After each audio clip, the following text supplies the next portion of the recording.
Bismillahirrahmanirrahim. Assalamualaikum warahmatullahi wabarakatuh. Bismillah, alhamdulillah, la haula wa la quwwata illa billah. Allahumma salli wa sallim ala sayyidina Muhammad wa ala ali sayyidina Muhammad, amma ba'd. Yang saya hormati dosen pembimbing Dr. Umi Halwati, SOSI MAG. Yang saya hormati rekan-rekan mahasiswa Pasca Sarjana IAIN Purwokerto, khususnya program studi komunikasi penyiaran Islam. Semoga kita selalu sehat, selalu dalam lindungan Allah Subhanahu wa taala. Berkaitan dengan pertemuan hari ini adalah tugas mata kuliah matrikulasi ilmu dakwah dari Dr. Ibu Halwati dengan judul Dasar, Tujuan dan Prinsip-prinsip Dakwah. Kemudian selanjutnya akan saya sampaikan presentasi berkaitan dengan makalah tersebut. Mudah-mudahan apa yang saya sampaikan nanti bermanfaat, dan apabila ada hal-hal yang tidak berkenan atau ada kata-kata yang keliru, mohon dimaafkan dan mohon diluruskan. Kemudian untuk selanjutnya akan saya presentasikan berkaitan dengan materi tersebut. Dasar, tujuan, dan prinsip-prinsip dakwah. Yang pertama akan kita bahas berkaitan dengan dasar hukum dakwah. Al-Quran menyebut bahwa Islam adalah jalan atau sistem hidup yang diterima Allah dalam mencapai ridhonya.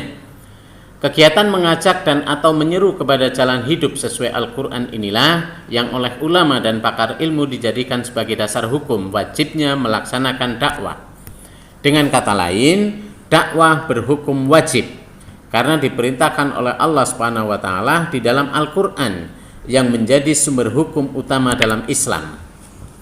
Kemudian, dasar hukum sebagaimana perintah Allah Subhanahu wa taala yang tertulis pada surat An-Nahl ayat 125. A'udzubillahi minasyaitonir rajim. Bismillahirrahmanirrahim. Ud'u ila sabili rabbika bil hikmati wal mau'izatil hasanah wajadilhum billati hiya ahsan. Inna rabbaka huwa a'lamu biman dhalla an sabili wa huwa a'lamu bil muhtadin. Yang artinya, serulah wahai manusia kepada jalan Tuhanmu dengan hikmah dan pelajaran yang baik, dan bantahlah mereka dengan cara yang baik. Sesungguhnya Tuhanmu dialah yang lebih mengetahui tentang siapa yang tersesat dari jalannya, dan dialah yang lebih mengetahui orang-orang yang mendapat petunjuk. Kemudian berkaitan dengan dasar hukum ini, berdasarkan ayat di atas, pakar ilmu dakwah berpendapat bahwa hukum berdakwah adalah wajib atau fardu. Kata ud'u pada awal ayat tersebut berbentuk fi'il amar atau kata kerja dalam bentuk perintah. Setiap bentuk perintah dalam kaidah usul fikih menunjukkan hukum fardu selama tidak ada dalil lain yang menunjukkan hukum lainnya. Kemudian juga perintah wajibnya dakwah juga terdapat pada surat Ali Imran ayat 106. A'udzubillahi minasyaitonir rajim. Bismillahirrahmanirrahim. Wal takum minkum ummatun yad'u. Saya ulangi. A'udzubillahi minasyaitonir rajim. Wal takum minkum ummatun yad'una ilal khairi wa ya'muruna bil ma'ruf wa yanhauna 'anil munkar wa ulaika humul muflihun. Yang artinya, dan hendaklah ada di antara kamu segolongan umat yang menyeru pada kebajikan, menyuruh kepada yang ma'ruf, dan mencegah dari yang mungkar. Merekalah orang-orang yang beruntung. Kemudian sebagian pakar berpendapat bahwa lafadz min pada ayat tersebut adalah litabyin, yang berarti menerangkan, sehingga dakwah berhukum fardu ain. Sebagian pakar juga berpendapat bahwa lafadz min yang terdapat pada ayat di atas menunjukkan litab'id, yang berarti sebagian, sehingga hukum berdakwah adalah fardu kifayah. Ini dimaksudkan ada beberapa dasar hukum yang mewajibkan tentang wajibnya hukum berdakwah. Dari dua rujukan ini, ada yang mewajibkan ini menjadi fardu ain, Ada yang mewajibkan, ini wajib kifayah. Dua hal perbedaan ini mari kita cermati bersama, mana yang kita mempunyai ijtihad, apakah fardu ain atau fardu kifayah. Kemudian untuk selanjutnya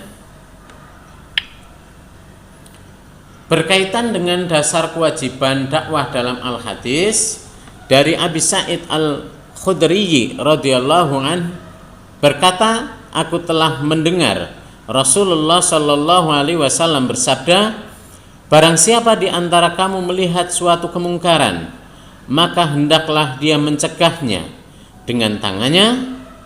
Jika ia tidak sanggup demikian sebab tidak memiliki kekuatan dan kekuasaan, maka dengan lidahnya. Dan jika dengan lidahnya tidak sanggup, maka cegahlah dengan hatinya. Dan yang demikian itu selemah-lemahnya iman. Man ra'a minkum munkaron falyughayyir biyadihi fa illam yastati fa bilisani fa illam yastati fa biqalbi fa huwa ad'aful iman. Kemudian selanjutnya berkaitan dengan surat Yusuf ayat 108. Katakanlah, inilah jalan agamaku. Aku dan orang-orang yang mengikutiku mengajak kamu kepada Allah dengan hujjah yang nyata. Maha suci Allah, dan aku tiada termasuk orang-orang yang musyrik.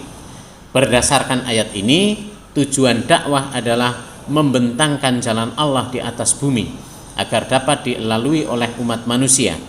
Jalan Allah atau bisa disebut sistem Islam ini akhirnya membawa manusia kepada kebahagiaan. Asumsi syukur mempunyai pandangan bahwa tujuan dakwah terbagi menjadi dua bagian. Yang pertama adalah tujuan umum, yaitu mengajak umat manusia meliputi orang-orang mukmin maupun orang-orang kafir atau bahkan orang musyrik kepada jalan yang benar yang diridhoi oleh Allah Subhanahu wa taala agar dapat hidup bahagia, sejahtera fid dunya wal akhirah.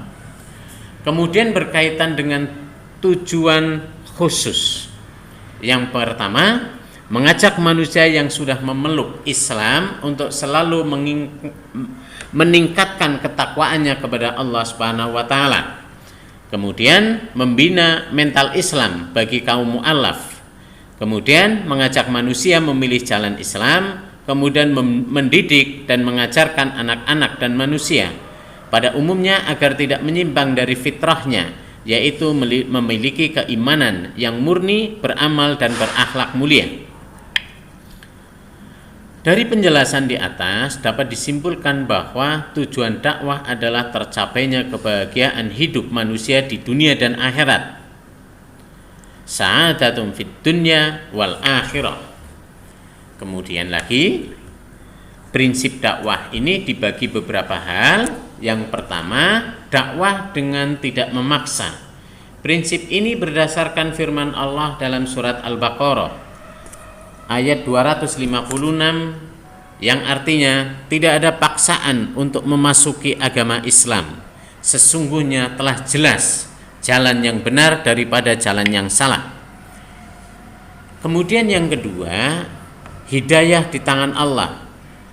Bagi Sayyid Qutb, hidayah tidak berdiri sendiri, tetapi terkait dengan usaha manusia, bahwa buah dari usaha itu sendiri Allah berfirman dalam surah Ar-Ra'd ayat 11, A'udzubillahi minasyaitonirrajim, innallaha la yughayyiru ma biqaumin hatta yughayyiru ma bi anfusihim.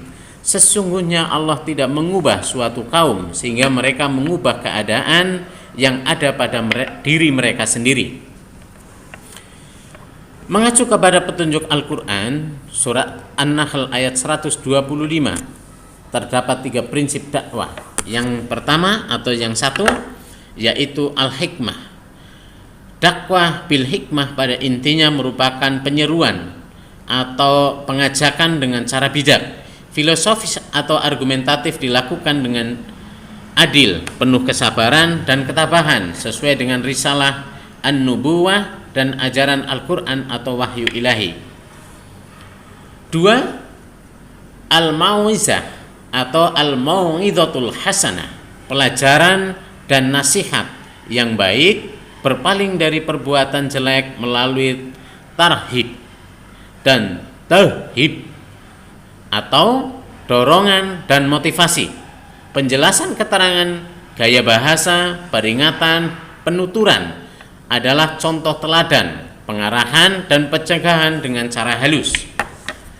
Kemudian lagi yang terakhir adalah mujaddalah billati hiya ahsan atau al-mujaddalah al-ahsan, merupakan upaya dakwah melalui bantahan, diskusi atau berdebat dengan cara yang terbaik, sopan, santun, saling menghargai dan tidak arogan. Demikian makalah yang saya sampaikan. Kalau ada hal-hal yang tidak berkenan, ada kata-kata yang tidak keliru, mohon diluruskan dan mohon maaf yang sebesar-besarnya. Wallahul muwafiq ila aqwamit thoriq. Wassalamualaikum warahmatullahi wabarakatuh.